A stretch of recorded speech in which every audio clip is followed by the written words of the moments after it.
ESG, NKYU, ESG 인플루언스 자격 과정반을 제가 지금 진행하고 있는데, 스터디를 진행하고 있는데요.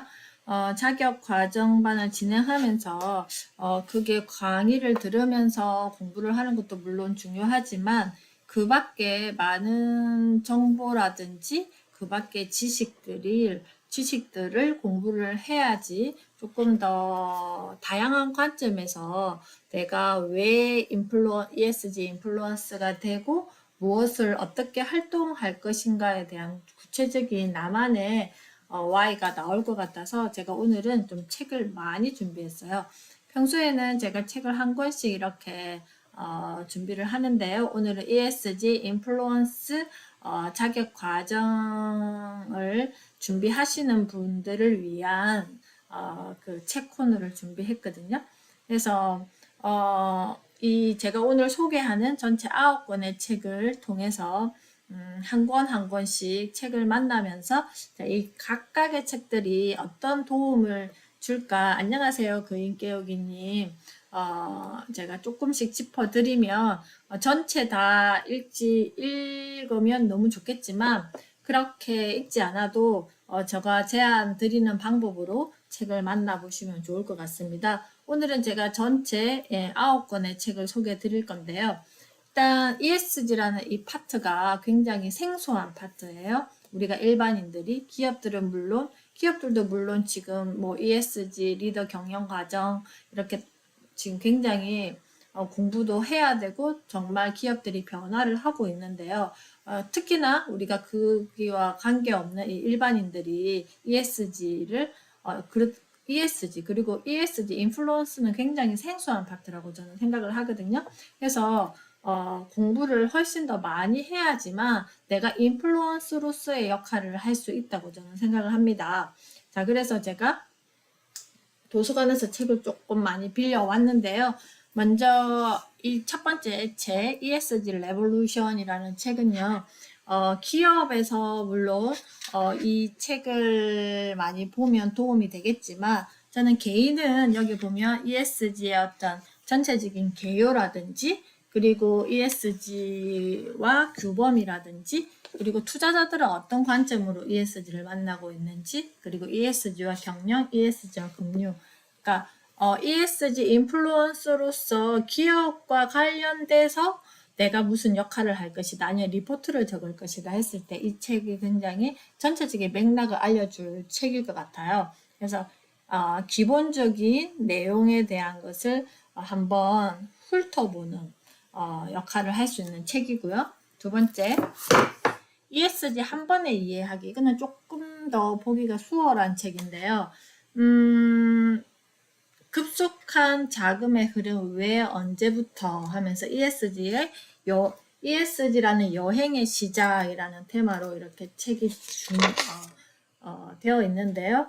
그 두 번째는 변화하는 투자자, 변화하는 기업, 그리고 자금이 어떻게 흐르는지에 대한 그 내용이 있어요. 그래서 이 책은 어떤 맥락으로 보시면 좋으냐면은 전체적으로 ESG가 어떻게 해서 지금 우리 사회에 들어왔고 그리고 앞으로 ESG는 자본주의의 어떤 논리로 이게 어떻게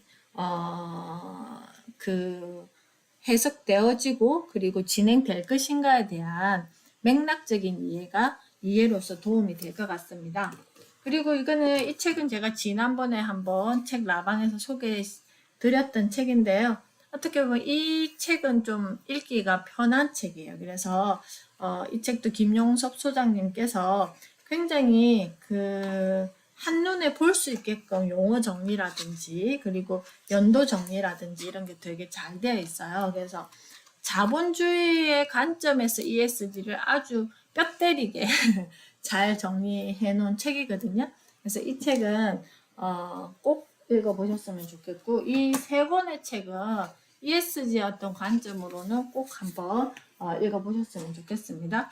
ESG 스퀘어는 제가 다음 주에 오병호 작가님과 이제 인터뷰로 이 라이브를 진행할 거거든요. 그래서 미리 소개시켜 드립니다. 다음 주 8시부터 9시까지 그 작가님의 책 이야기 그리고 ESG 활동 이야기에 대한 이야기를 듣고 9시부터 제 라방에는 그 인터뷰 시간을 가질 거예요. 그래서 이 책은 우리가 활동가의 관점으로 ESG를 어떻게 만날 수 있는지 굉장히 좀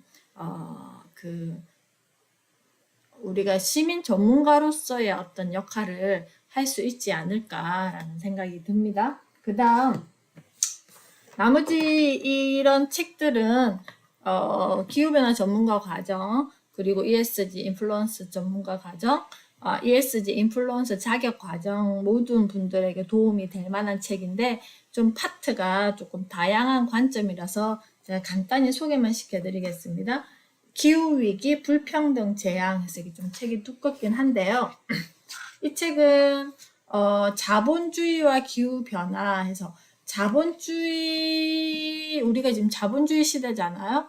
그 자본주의 시대에 이 기후변화는 어떤 그 국가적 체제를 바뀌게 했는지, 그리고 어떤 혁명적인 대안들, 그리고 뭐 핵발전은 기후변화의 대안이 아닌가 하면서 이렇게 문제를 제기하면서 그에 따른 내용들이 좀 다양하게 들어가 있습니다. 그래서 그 전체적인 그 국가 간의, 그리고 우리나라에서도 마찬가지 그 관점, 그러니까 기후 위기에 이게 어떤 재앙이 올 것인가에 대한 전반적인 이야기들이 여기 잘 나와 있고요.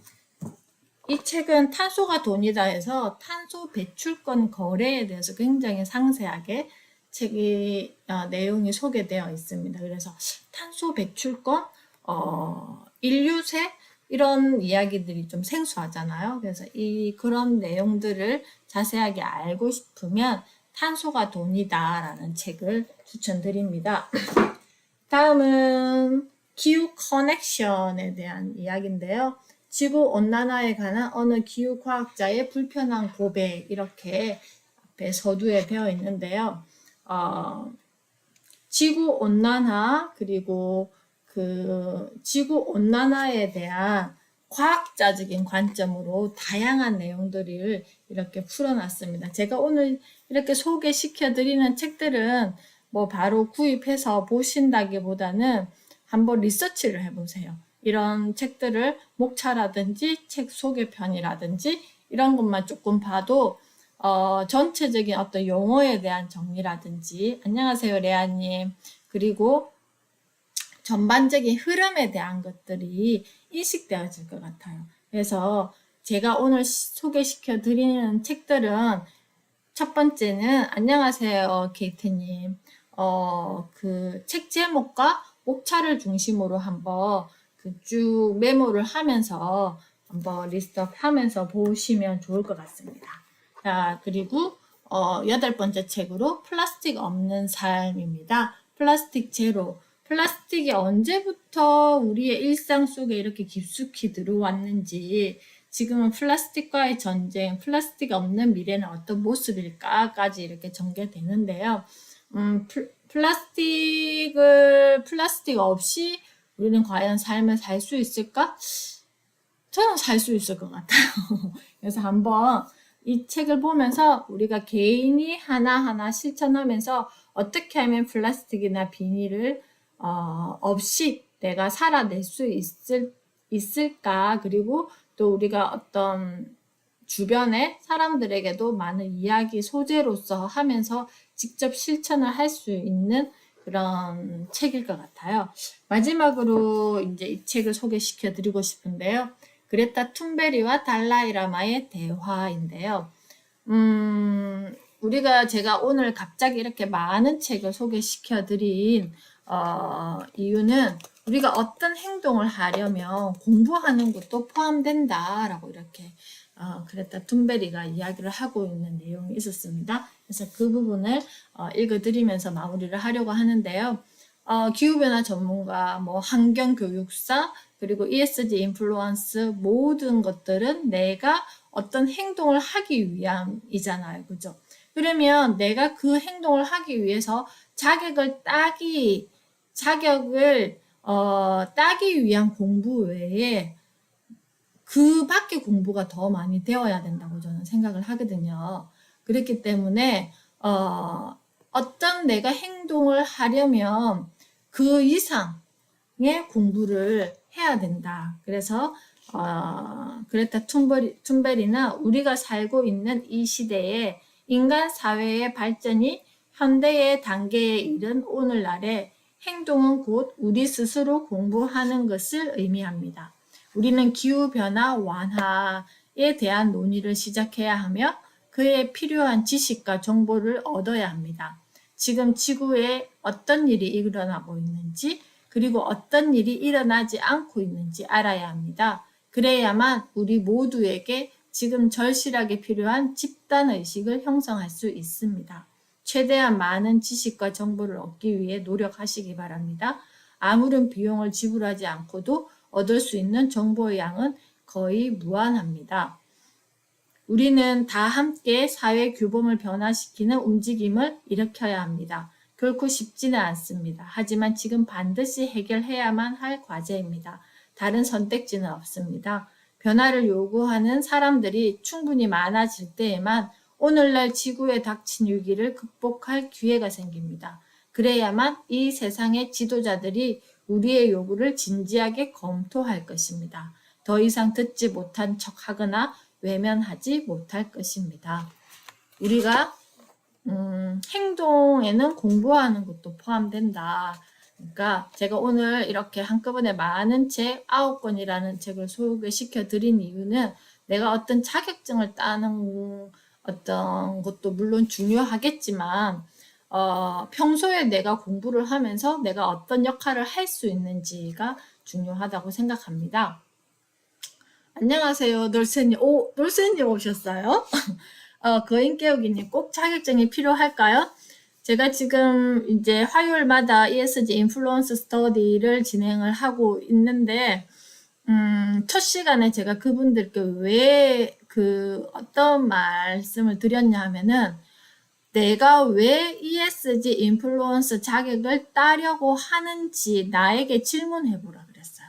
그래서 우리 거인 깨우기 님도 ESG 인플루언스 그 커리큘럼을 쭉 보시고 그리고 그 내용들을 보시고 내가 무엇을 하기 위해서 지금 이 자격증을 따야 될까? 내가 왜 이 자격증을 따야 될까? 그거는